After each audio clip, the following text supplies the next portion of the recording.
이 시대의 이제 비극 중에 하나가 거짓말이 많다는 거예요. 거짓말. 뭐 남녀노소 위아래 할 것 없이 뭐 높은 공직자부터 저 어린 꼬마로까지 거짓말이 난무하는 것이 전 세계적인 현상이죠. 이렇게까지 그러지 않았는데 이게 이제 깨진 유리창 현상인데 골목에 차가 깨끗이 있으면 함부로 안 건드는데 차가 더러워져 있고 유리창에 금이가 있으면 지나가는 사람마다 죄의식이 없이 낙서해버리고 발로 차버리고 돌로 던져가지고 망가뜨려 버린다는 거예요. 이게 깨진 유리창 이게 현상이라고 그러는데 그러니까 누가 거짓말을 해도 처벌을 안 받는 거예요. 그냥 그때만 모면하면 되고 다음에 또 당선돼 버리면 되니까 이런 일이 계속 학습이 되고 반복이 되니까 본인도 죄의식이 없어지고 다른 멀쩡한 사람들도 어떤 일이 닥치면 뭐 저런 사람들도 거짓말하는데 뭐 나 같은 거는 뭐 이런 생각, 학습 효과, 나쁜 학습 효과 이런 것이 이제 전 세계적인 현상이고 비극이죠. 그걸로 인하여 치루어지는 사회적 비용이나 이거는 계산이 안 되는 거예요, 사실은. 몰라서 그렇지. 우리 세금으로 다 막아내고 있고 엄청난 재판이 열리고 있고 막 그럴 거 아닙니까? 두 번째는 약속을 안 지킨다는 거예요. 약속. 작게는 시간 약속을 너무 안 지켜요. 예. 지금 공무원들이 다 그러시지는 않겠지만은 점심때 나가서 탱가탱가 놀다 와가지고 점심시간이 정해져 있잖아요. 암암리에. 근데 뭐 가서 요새는 또 누구든지 밥 먹으면 차 한잔 해야 되거든. 우리부터서도. 그러니까 1시간 갖고 안 되는 거예요. 그러니까 갔다가 또 와서 대충 하다가 퇴근해버리고 이런 일이 생기니까 감찰이 떴어요. 그러니까 또 못하겠다 이 말이에요. 더러워서 못해 먹겠다. 그걸 나무랄 게 아니라 자기를 돌아봐야지. 제대로 지키지 않았는가. 애들 뭐 지각하는 거 유도 아니죠. 인권 뭐 지각하는 놈을 뭐라 하지를 못하고 숙제 안 해오는 걸 뭐라 하지 않고 숙제라는 게 약속이잖아요. 내줬으면 하겠다고. 그런 것들이 너무 안 지켜지니까 나중에 커서도 가정생활도 문제가 되고 직장생활도 문제가 되고 교회생활도 약속 안 지킵니다. 예배 시간을 약속을 잘 안 지키잖아. 그리고 뭘 한다고 그랬으면 해야 되는데 안 해버려. 뭐 집사 직분 받을 때 약속하는 거 있잖아요. 리더 될 때 약속했잖아요. 다 아멘 하고 그랬어요. 그거 무서운 거거든요. 근데 안 지키는 거예요. 그래서 이 시대가 비극이다. 저도 뭐 노력은 하지만 지키지 못한 것이 꽤 있겠죠. 이런 현상들로 인하여 신뢰가 깨지고 비용이 엄청나게 나간다라는 거죠. 오늘 본문 민수기 30장은 특별히 하나님께 약속한 거, 이걸 서원이라고 합니다. 서원을 특별히 이게 사람과의 약속이 아니라 단순히 하나님과의 약속을 서원이라고 하는 항목으로 신께 한 약속, 엄중하지요. 자, 근데 그 약속 중에도 여인들의 약속, 여인들의 하나님 앞에 약속한 것을 어떤 원칙에 따라 처리할 것인가. 굉장히 디테일하지 않습니까? 이 하나님의 말씀이라는 게 이렇게 세밀해요. 그러니까 두꺼워질 수밖에 없는 거야. 근데 작은 것이 우리를 살리고 죽이는 거예요. 작은 것이 우리를 풍요롭게 하고 우리를 복되게 하고 그러는 거예요. 대단한 걸 지켜서 복을 받는 게 아니에요. 작은 것을 지켜나갈 적에 복을 받는 거예요. 대단한 걸 지켜서 큰 일이 일어나는 게 아니에요. 작은 것을 지켜나갈 적에 그것이 쌓여서 엄청난 능력이 되고 실력이 되고 권세가 되는 거예요. 약속이라는 것은 그거 자체, 내뱉는 말, 뭘 약속했다 하는 것 자체도 중요하지만 어떤 경우는 뭐 돈 100만 원 내기, 우리 어릴 적에 입에 달고 살았어. 그 거짓말을. 툭 하면 100만 원 내기. 100만 원은커녕 뭐 단돈 만 원도 없는 것들이 툭 하면 100만 원 내기 한데 손가락 걸고. 정말이야? 정말 도장 찍어. 그때뿐이에요. 안 지켜. 그러니까 약속한 사람도 지킬 생각이 없고 그 약속을 듣는 친구도 말도 안 돼. 그만큼 내가 결심한다, 장담한다. 그런 의미가 되는 거죠. 그러니까 어떤 내용에 대한 그거보다 약속이라는 건 더 중요하게 고려할 게 있는데 누구와 한 약속이냐, 누구와.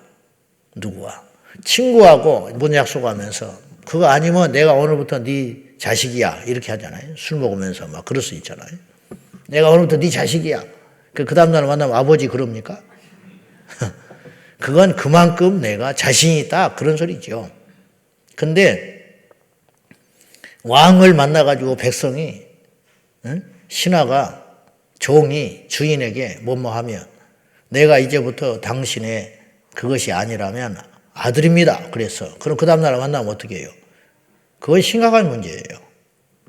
그건 다른 문제라고. 직장 동료하고 술자리 한잔 하면서 내가 그거 아니면 오늘 직장 그만둬 그런 말 했어. 근데 사장을 만나가지고 사장님 내가 그거 아니라면요 내가 오늘 그만두겠습니다. 그랬어. 그 다음날 회사 나올 수 있어요? 그건 다른 문제라는 거예요. 그러니까 약속이라는 건 그 내용 자체만큼 중요한 게 뭐냐면 누구와 한 약속이냐, 누구와. 근데 이 서원이라는 걸 특별히 구분해서 하나님께 한 약속을 서원이라는 거죠. 여러분 기억 안 나시겠지만 지난 금요일 날 성령 집회하면서 제가 기도의 인도를 하면서 이렇게 말을 했어요. 서원까지는 아니지만 내가 그래서 서원까지는 아니지만 우리 하나님 앞에 다시 내 평생에 죽더라도 기도하고 죽자. 그런 결단을 하면 일어나라 그랬어요. 왜 내가 서원까지 아니라고 그랬냐. 서원을 하면 지켜야 되는 거라는 거예요. 그러니까 그것은 결단으로 끝내자는 거예요. 왜냐? 못 지킬 사람이 있을 것 같으니까. 괜히 말을 해서 혹 붙일 필요가 없다. 괜히 해가지고 죄 지을 필요가 없다 이거예요. 그러니 하나님과 사람의 약속은 다르다. 아나니와 삽비라가 일종의 서원을 한 거예요. 다 바치겠다고 했잖아. 근데 중간에 그 약속을 깬 거 아니에요. 이게 죄가 된 거예요. 그 결코 간단한 문제가 아니다. 우리 하나님이 살아계시기 때문에 이 서원이라는 것은 결코 간단하게 하거나 다를 문제가 아니다. 근데 그 서원이라는 것도 어떤 제사장이냐, 그 사람이 그 집에 경제권을 쥐고 있는 가장이냐, 아니면 누구에게 속해 있는 여인이냐, 종이냐, 나이가 어떠냐 이런 거에 따라서 구분을 하는 거죠. 하나님이 엄청나게 꼼꼼하시고 현실적인 할 수 있는 거, 지킬 수 있는 내용들. 그래서 종은 어떻게 해야 되고, 남자는 어떻게 해야 되고, 여자는 어떻게 해야 되고, 부모는 어떻게 해야 되고, 자식은 어떻게 해야 되고, 뭐 이런 것들이 너무 자세하게 율법으로 명시되어 있습니다. 오늘 이 여인들의 이 서원인데 원칙, 서원은 지키라 그거예요. 일단 무조건 지켜야 돼요. 사람과의 약속도 중하거늘 하나님 앞에 한 약속을 어찌 우리가 경시할 수 있겠습니까? 자, 한번 봅시다. 2절 먼저 보겠습니다. 2절 다 같이 시작. 사람이 여호와께 서원하였거나 결심하고 서약하였으면 깨뜨리지 말고 그가 입으로 말한 대로 다 이행할 것이니라. 강요한 게 아니잖아요. 자기가 은혜 받아서 또 뭔가 뜻한 바가 있어서 혹은 다급해서 하나님 앞에 뭘 약속할 수 있다 이 말이에요. 이 자식을 주시면 하나님께 드리겠습니다. 한나가 약속한 거 아니에요. 약속했잖아요. 주시면 드리겠다고. 근데 지키잖아요. 그래서 그 핏덩어리를 성전에 떼어놔버린 거 아닙니까? 그리고 절기 때만 가서 성장을 했으니까 옷을 그때마다 지어서 가다 입힌다고 해요. 이게 엄청난 헌신이에요. 그것이 믿음이에요. 하나님을 인격적으로 인정하는 거죠. 내가 하나님하고 약속을 했는데 어찌 어길 수 있겠느냐. 불편함과 손해를 감수하고라도 지켜내. 심지어는 목숨까지. 입다가 그랬죠. 자기 딸을 하나님께 드린다고 약속했어요. 그거 지키잖아요. 그러니 하나님께 또 복을 받아요. 한나도 복을 받았고. 근데 이제 문제는 일단 지키는 게 원칙인데 예나 지금이나 문제는 미성년자 여자아이 어린 딸아이가 아무 경제권도 없고 결정권도 없는 이가 하나님 앞에 갑자기 뭘 약속했다 이거예요. 그때는 감정에 혹해서 또 지킬 것 같아서 그렇게 했는데 지내고 나니까 이건 내가 할 만한 내용이 아니었던 거예요. 정신 차려보니까. 근데 이때는 어떡하냐는 거예요. 사람이 그럴 수 있잖아요. 그러니까 그 순간에 약속한 건 하나님이 진정성 있게 받아주셨지만 이 사람의 형편을 보니까 이건 택도 없는 거라는 거죠. 거짓말까지는 아니지만 턱도 없는 것이었다. 뭐 그럴 수 있잖아요. 그걸 어떻게 처리하냐 이거예요. 안 지키면 죄가 되는 거고 지키자니 불가능한 것이고 이런 일이 있을 때는 어떡하냐. 출가하지 않은 미성년 여자의 경우 약속을 그렇게 하나님께 해놓고 나니까 지킬 수 없는 상황이다. 그런 경우는 어떡하냐. 그걸 결정하는 자는 아버지다. 육신의 아버지가 끙끙대고 있는 딸에게 너 왜 그러냐?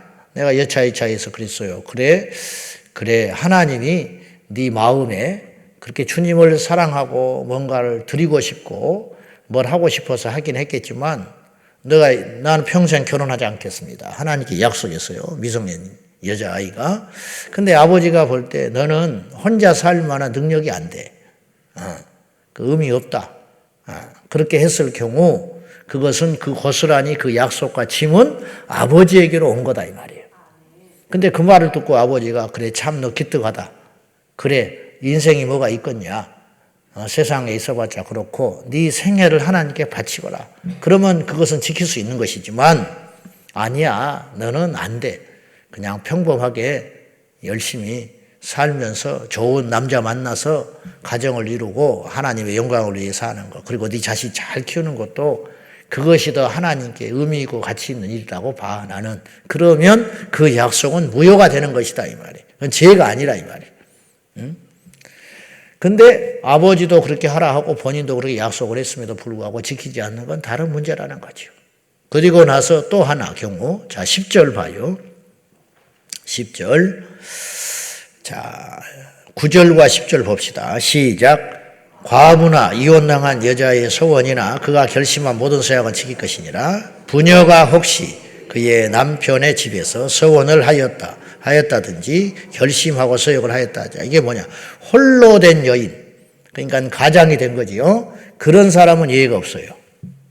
그런 사람은 나이가 먹었고 홀로 됐을 경우 미성년자 말고 아버지의 경제권이나 생활에 지배를 받는 미성년 아이 말고 결혼을 했다가 홀로 됐다는 경우 본인이 가장이 됐을 경우는 여자가 가장이 됐을 경우에는 그건 반드시 지키라. 왜냐? 그건 네가 할 수 있는 것이기 때문에 누가 너를 간섭할 사람도 없고 너의 마음만 있으면 믿음만 있으면 할 수 있기 때문에 그건 꼭 지켜라. 그렇게 말을 했고 10절에 부녀라는 말이 나오잖아요. 이게 부녀라는 말은 뭐냐? 아비 부자예요. 지아비 부자. 그러니까 결혼한 여인을 말하는 겁니다. 부녀. 아버지와 딸이 아니고 결혼한 여인이 혹시 그의 남편의 집에서 서원을 하였다든지 결심을 하고 서약을 한 경우가 있잖아요. 결혼을 했어요. 남편이 있어 지아비가. 그러면 그런 경우도 역시 결혼하지 않은 출가하지 않은 어린 여자와 같이 동일하게 취급을 하는 거예요. 왜냐? 경제권이 남편에게 있고 혼자 고집부려가지고 가정의 평화가 깨지고 혹시라도 그런 경우를 대비하셔서 하나님께서 그건 안 된다. 근데 남편이 어느 날 이제 부인이 그런 이야기를 할 거 아니에요. 나 사실은 이렇게 하나님께 약속을 했다고. 그런데 남편이 그 말을 듣고도 잠잠하면 지켜라. 그건 암묵적 동의이기 때문에. 그런데 남편이 죽기 살기로 정신 나갔냐 미쳤냐 막 이렇게 해대버리면 하지 마라. 그건 이제 더 이상 너의 소관이 아니고 너의 남편에게로 넘어간 것이니까 그 남편이 감당하도록 하고 지킬 수 있으면 남편의 말에 의해서 너의 소원이 좌우될 수 있게 한다. 그런 뜻입니다. 이런 이야기들을 통해서 하나님께서 우리에게 뭘 말씀하고자 하시는 거냐. 이것이. 이거 이렇게 지켜나가면 돼요.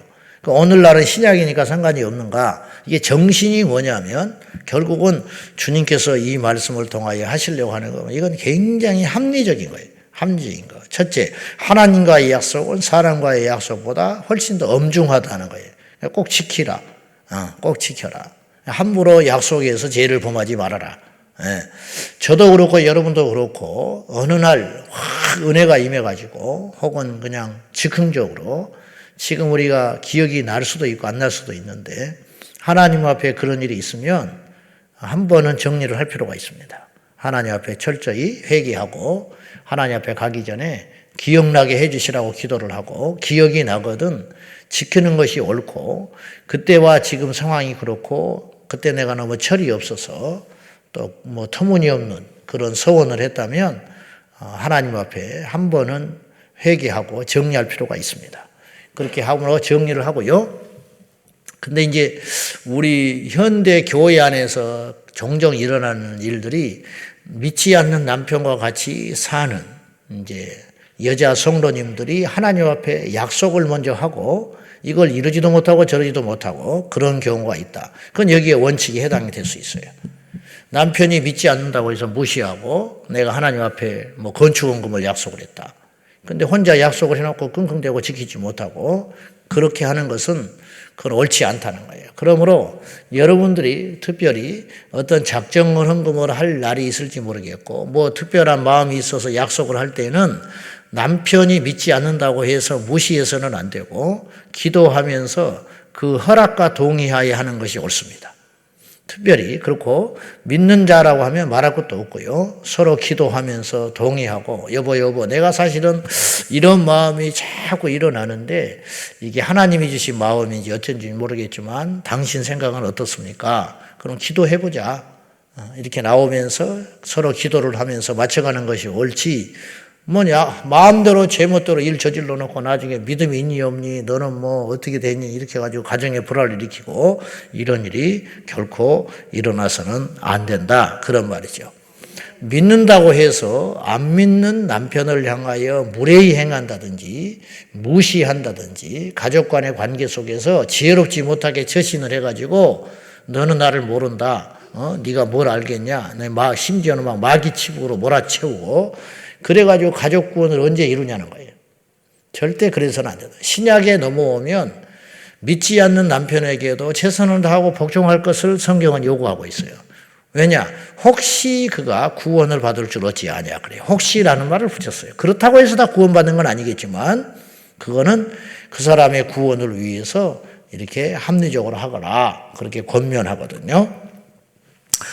성도 여러분, 하나님은 대단히 합리적이시고 또 우리를 이해하고 계시고 우리를 살리려고 하시는 분이시지 고압적이시고 우리를 망하게 하시고 그리고 우리가 지킬 수 없는 요구를 막 하시는 분이 아니라는 걸 기억해. 안식일을 지켜라. 안식일을 지키는 게 마음만 먹으면 뭐가 어려워요.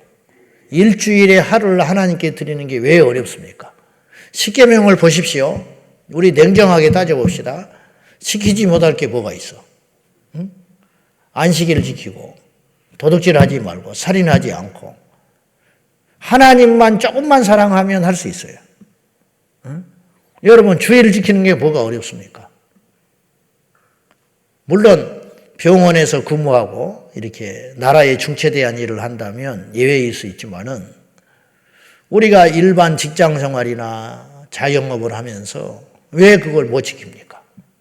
지킬 수 있지. 근데 하나님께서 하나님 앞에 최선을 다해서 어떤 걸 정해놓고 룰을 정해놓고 그걸 지키는 자에게는 하나님께서 그것만으로도 감사한 일인데 그에 더하여 복을 주신다고 약속을 하셨어요. 복을 주신다고 약속하셨어요. 신년을 지켜내는 거, 7년을 지내고 그 땅을 한 해 쉬게 하는 거, 그 다음에 49년을 지내고 50년 차가 되면 원래 주인에게 돌려주는 거. 이게 다 말씀이거든요. 이거 굉장히 모험처럼 보여요. 그러나 그렇게 함으로 풍성해지는 거예요. 땅을 쉬지 않게 하고 계속 기경해버리면요. 옛날에 비료가 없을 때니까 수확이 떨어져서 망합니다. 그래서 1년을 쉬게 하는 거예요. 이게 과학이라고요. 사실은. 하나님은 이것까지 알고 있었던 거예요. 미리. 그래서 우리를 풍요롭게 하시려고 쉬게 하시는 거야. 이걸 꼭 알고 말씀이 때로는 과해 보이고 오늘날 내 현실에 맞지 않아 보이는 듯한 말씀이라 할지라도 되도록이면 지키는 것이 우리에게 유익합니다. 되도록이면 지키는 게 아니라 지켜야 한다고 생각해요. 최선을 다해서 말씀을 지키고 하나님과 약속을 지켜나갈 적에 우리에겐 큰 유익함이 임하고 우리에게 복이 임하니 말씀을 모른다면 모르지만 말씀을 안 이상은 지켜나가고 하나님과의 약속을 안 했다면 모르지만 하나님과의 약속을 한 이상은 지키는 것이 살아계신 인격적인 하나님을 대하는 우리 성도의 자세다. 그렇게 볼 수 있겠습니다. 기도하겠습니다. 자, 이 시간에 기도하실 적에 하나님께서 우리에게 말씀을 주신 것은 우리를 힘들게 하고 우리를 억압하기 위한 것이 아니고 우리를 통제하기 위한 것이 아니라 우리를 복되게 하기 위한 것입니다. 우리가 그 엄중한 말씀에 때로는 버겁고 힘들 때가 있지만 하나님께서 우리에게 주신 명령들과 그것들은 다 지킬 수 있을 만한 것들입니다. 그리고 우리 또한 하나님께 어떤 일을 약속을 했을 경우에는 지금까지는 우리가 몰라서 경솔해서 그랬다면 앞으로는 그런 약속들을 조심해야 할 것이고 약속을 한 이상은 꼭 지키는 믿음이 있어야 할 것입니다. 이 시간에 우리 기도하십시다. 주여, 오늘도 살아계신 하나님을 진정으로 살아계신 인격의 하나님으로 우리가 인정함으로 나아가게 하시고 평생 이 자세로 믿게 하여 주십시오. 기도하겠습니다.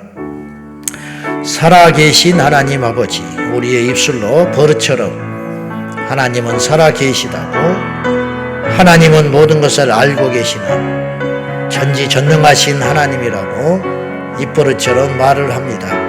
그럼에도 불구하고 하나님을 인격적으로 인정하지 않는 경우들이 너무 많습니다.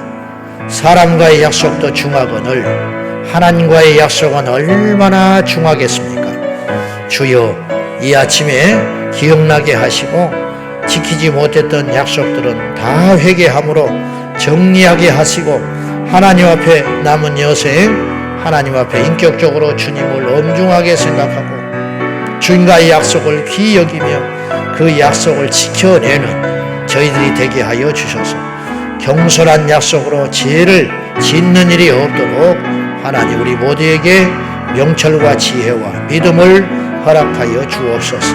오늘도 살아계신 하나님 앞에 우리가 어떻게 살아야 할 것인지, 무슨 마음으로 살아야 할 것인지 깨달아 알게 하여 주시고 주님 앞에 약속한 것을 지켜내는 믿음의 사람들이 되게 하여 주옵소서.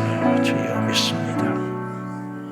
오늘도 보이지 아니하시나 이 역사를 세밀하게 인도하고 계시는 살아계신 하나님 아버지, 우리가 때때로 눈에 보이는 사람을 하나님보다 더 엄중하게 생각할 때가 많습니다. 보이지 않는다는 이유로 하나님을 멸시하기까지 할 때가 많습니다. 주여, 믿음 없는 우리를 불쌍히 여기시고 날마다 살아계신 하나님께서 나와 함께 하심을 알게 하여 주셔서 우리의 약속들과 우리의 행동들과 우리의 삶이 더 진중하고 더 엄중할 수 있도록 도와주옵소서. 돌이켜보니 우리가 하나님 앞에 즉흥적으로 감정적으로 한 약속들이 있다면 기억나게 하시고 아버지 이것이 죄가 되지 아니하고 하나님 앞에 회개함으로 정리하여 앞으로는 하나님 앞에 엄중한 자세로 약속하고 살아갈 수 있도록 도와주옵소서. 오늘도 살아계신 하나님 우리 성도들을 살피시사 눈동자같이 보호하여 주옵소서. 예수님의 이름으로 기도하옵나이다. 아멘. 주여 주여 주여